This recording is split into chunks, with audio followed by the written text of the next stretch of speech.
Good morning, friends. Legal Breeze welcomes you all for yet another program on an important topic. The topic is biodiversity. Without biodiversity, the life is impossible in this life, in this world. And biodiversity is an important topic to be covered in every examination, whether it is civil service conducted by UPSC or state public service commissions or environmental studies, environmental law, and many other streams. This is a multidisciplinary topic and cross-sectoral topic. So therefore, we request you to study this topic with a greater importance. And this will be question. These questions will come in this area both on the prelims as well as mains for the UPSC. Now let us go into this topic. Before we go into the topic, we should tell you the structure of the topic. First, why, how, what. There is an international background for this particular act is concerned. There is a legislative background for this act is concerned. There is a legislative history. Then we will see the salient features of this act is concerned. First, let us see the international background. This act is a direct result of a treaty called Convention on Biological Diversity, 1992. Signed by all the UN member countries in Rio de Janeiro in the year 1992, June 5th. You all know June 5th is World Environmental Day. We are not celebrating it as a World Biodiversity Day. However, World Biodiversity Day is being celebrated at the 22nd May of each and every year.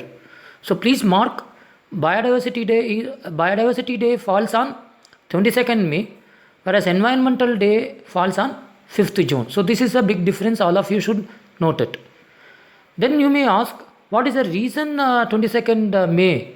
Whether that day the biodiversity CBD has come into force? The answer is no. CBD has come into force 29 December 1993. Though it has been signed in 1992. So you all should remember it. Okay. Then we should come back to this legislative history. Why? So India is one of the major victim of biopiracy. So you all know we are victim of terrorism. We are victim of sea piracy sometimes. Equally, we are victim of biopiracy. What is this biopiracy? All of you should know. Though biopiracy has not been specifically defined under this act, but biopiracy is covered under the subject matter of the act, and anybody commits biopiracy is punishable under this act. The imprisonment goes up to maximum 5 years and 10 lakh rupees, and it goes beyond that also. So that all of you should remember it. Now biopiracy means, say example, you all know the notorious turmeric case and neem case. Neem and turmeric are part and parcel of our traditional and contemporary knowledge.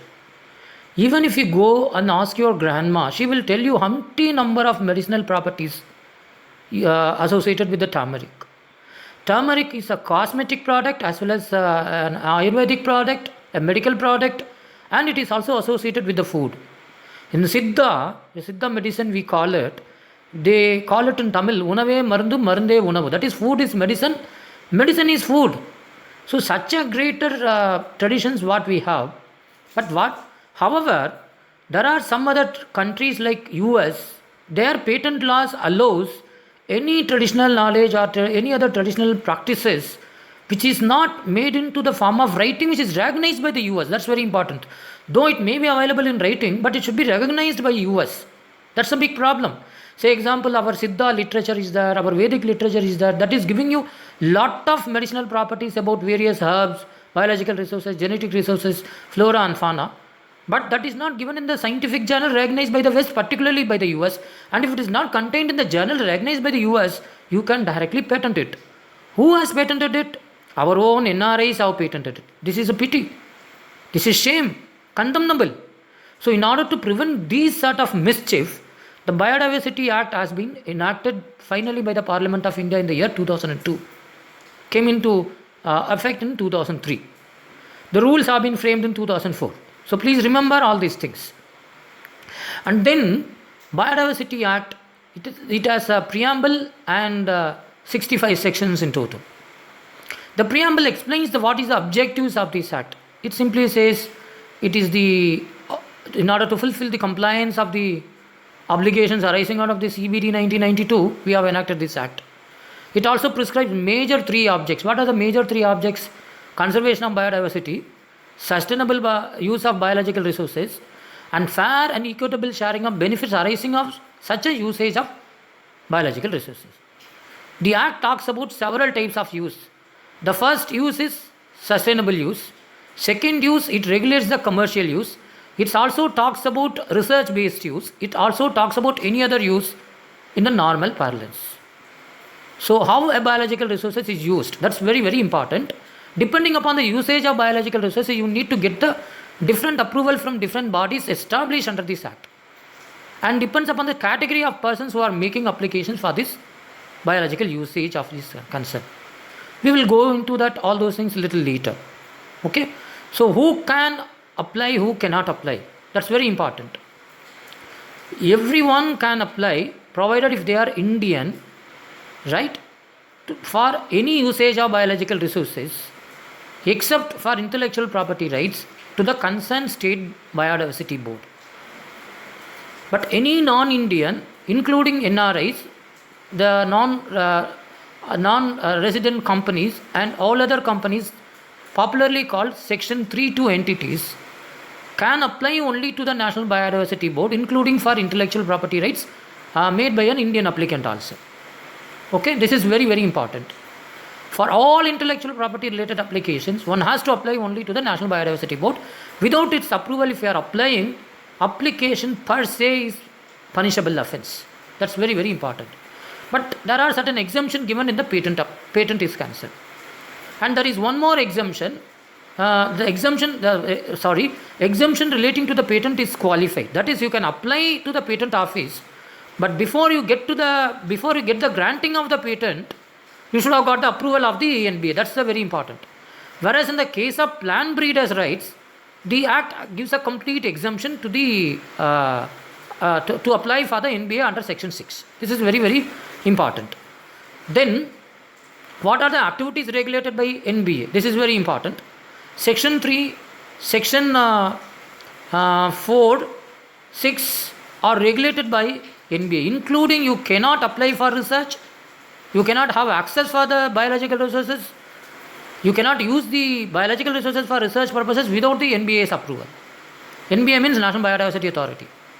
Again, you need to go for any intellectual property based rights, for any invention which you carry on, for this intellectual property rights will be granted to you. It may be patent, it may be plant variety rights, it may be geographical indications, it may be trade secret, it may be copyright, whatsoever it may be. But for all IP related products or rights, you need to apply to the NBA, and without its approval, if you are making application to this any IP office, it is a punishable offence. The punishment may go up to 5 years, as I have mentioned, and penalty also varies from 3 lakhs to 10 lakh rupees. And there is a continuing offences commensurate, accordingly it is punished. So please refer Section 56, 57 for the offences of this Act is concerned. And then you need to see, you have seen all these things. For the foreigners, non-Indians, non-residents, all of them should apply only to the National Biodiversity Authority. And you should, if it is Indians, they are non-foreigners, and they are residents of India, citizens of India, they all should apply under Section 7 to the State Biodiversity Board. State Biodiversity Board can regulate all the applications except intellectual property related applications and transfer of research and results to the foreign countries. All other things can be, whether it is commercial utilization, biosurvey or bioutilization, all these things, applications shall be made only to the State Biodiversity Board. And State Biodiversity Board can also equally determine everything as done by the National Biodiversity Board, the National Biodiversity Authority. We will come to that little later. Then BMCs. BMCs, you cannot make any application to the BMCs, but BMCs mandatorily to be consulted both by NBA as well as State Biodiversity Board before they make any decisions relating to the biological resources or the knowledge associated with such resources when it forms part of the subject matter of the applications pending before the aforestated bodies. and they ought to get the opinion from the biological committees, BMCs, that is the local bodies established under the local level. So we know three-tier system. Now three-tier system, it's equally there is a parallel three-tier system. Central government, all the powers and functions of central government can be done by the National Biodiversity Authority. All the powers and functions vested in the central government, state government can be performed by the State Biodiversity Board, and local body governments can be performed by the BMCs, of course subject to the direction of the SBBs and state governments. And besides which, the central government and as well as state governments have control over the National Biodiversity Authority as well as State Biodiversity Board.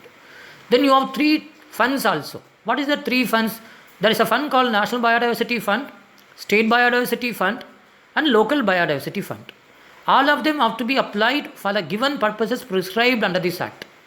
There is one more important concept all of you should note, something called bioheritage site under section 37 and 38. These bioheritage sites is very, very important because we have certain peculiar sites. Very important. India is one of the 12 mega biodiversity countries in the world. India is also holding few biospheres which is recognized by UNESCO, heritage sites. And there are certain agrobiodiversity heritage sites is also there in our country. So bioheritage sites, say example Nilgiris, can be the best example for biosphere as well as bioheritage site. So once it is declared by bioheritage sites, there are certain rules and regulations should be complied by the people who are living in and around the area. Sometimes people may also be displaced from that area for the protection of and conservation of biological resources. So when they are displaced, the compensation and rehabilitation schemes shall be given to them. Where the funds will come, the funds will be generated through a mechanism called access and benefit sharing mechanism. What is this ABS mechanism? All of you should ask me. So as I have told you, I am a scientist. I develop a new medicine based on turmeric for COVID-19. Now I have to apply to the NBA before I go to the patent office. And NBA may tell me that at least 1% of my total profit should be given to these people who are cultivating turmeric. Particularly, there is a particular person or group of persons have given me some clue that the turmeric will be helpful in curing the COVID-19. So those who have disclosed this particular preliminary knowledge and the persons cultivating that particular herb shall get these particular benefits. How it has to be done? There is a procedure laid down under this Act. First, it has to frame a guidelines.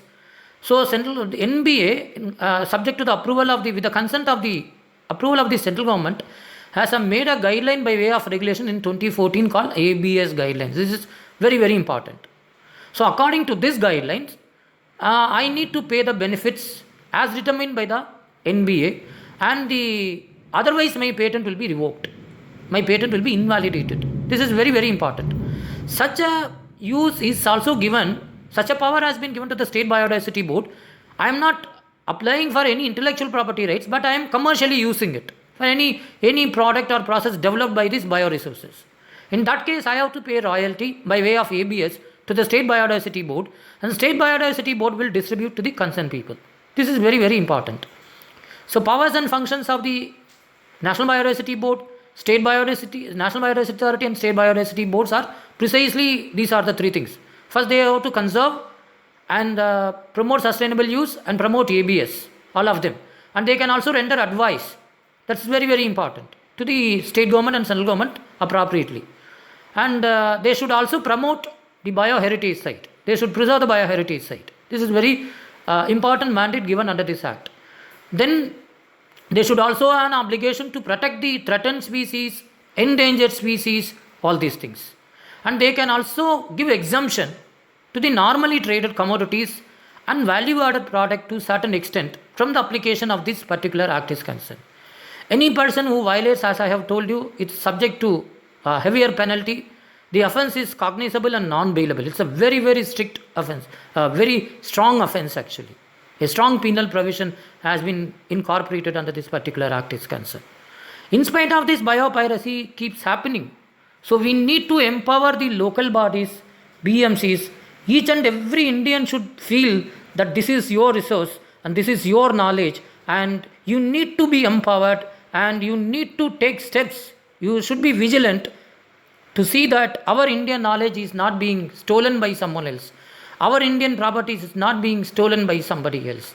In fact, you should remember it is more than, it is 1,000 times valuable than our national security, because this is not only protecting our culture, environment, this is protecting the entire global biosphere. So by protecting the biodiversity, we are protecting the whole, the earth planet itself, earth, mother earth itself. I hope we all promote biodiversity. Biodiversity will promote our life. Jai Hind. God bless you.